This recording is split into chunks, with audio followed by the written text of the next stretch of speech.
Hierdie hieronder is bietjie meer ingewikkeld, so kom ons kyk gou mooi. Ons gebruik ook ons getallelyn hiervoor. 6 is 1 meer as watse nommer? Nou moet jy gaan na nommer 6 toe, en jy moet nou dink, by watse nommer moet jy wees, sodat jy nog 1 kan spring en dan by 6 land.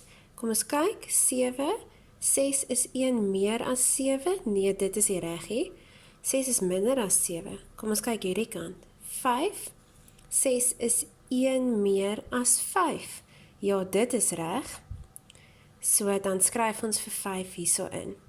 Dan kom ons kyk na 9 is 1 meer as wie? Kom ons gaan na 9 toe. By watse nommer moet ons wees, sodat jy net 1 keer hoef te spring, 1 keer meer hoef te maak en dan by 9 is? Kom ons kyk na 10. 9 is 1 meer as 10. Nee, dit is nie reg nie.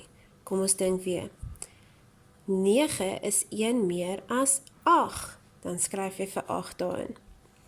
En hierdie ander 2 sê ook 1 meer, maar hieronder het ons vir 2 meer. 8 is 2 meer as wie? Nou, kom ons gaan na 8 toe, en dan moet ons nou weer mooi dink. By watse nommer moet ons wees, sodat ons 2 keer meer kan maak, en dan by 8 land? Kom ons kyk hierdie kant toe, 10, nee, hierdie kant toe, 12, kom ons begin weer. Ons gaan daai kant toe, 6, 1, 2 keer spring ons, dan land ons by 8. So 8 is 2 meer as 6.